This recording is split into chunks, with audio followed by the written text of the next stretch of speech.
Mga kahuan, panoorin ang video na ito upang alamin ang pinaka-latest na balita tungkol sa lagay ng panahon at bagyo. Update today.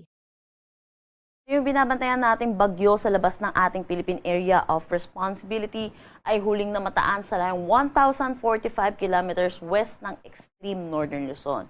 Wala naman itong direktang epekto sa anumang parte ng ating bansa.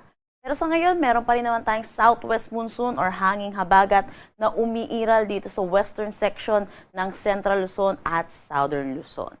Samantala, meron pa rin naman tayong intertropical convergence zone ngayon. Kung makikita natin yung kumpul ng kaulapan dito sa ating satellite imagery, ay magdadala ito ng mga pag-ulan lalo na dito sa eastern section ng Mindanao.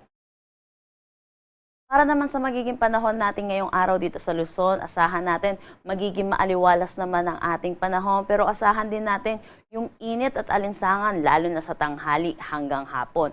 Mataas ang tsansa ng mga pag-ulan dulot ng southwest monsoon pagdating sa hapon at sa gabi dulot dito sa may Zambales, Bataan at Occidental Mindoro.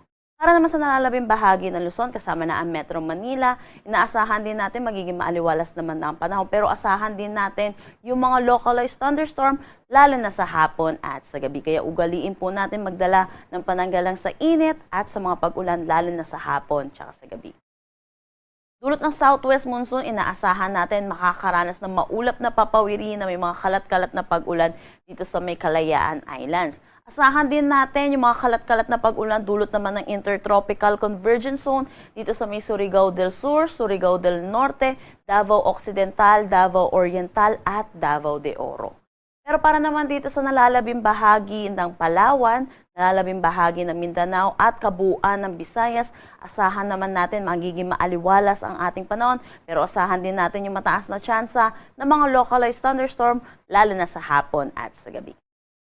Wala naman tayong nakataas na anumang gale warning sa anumang seaboards ng ating bansa.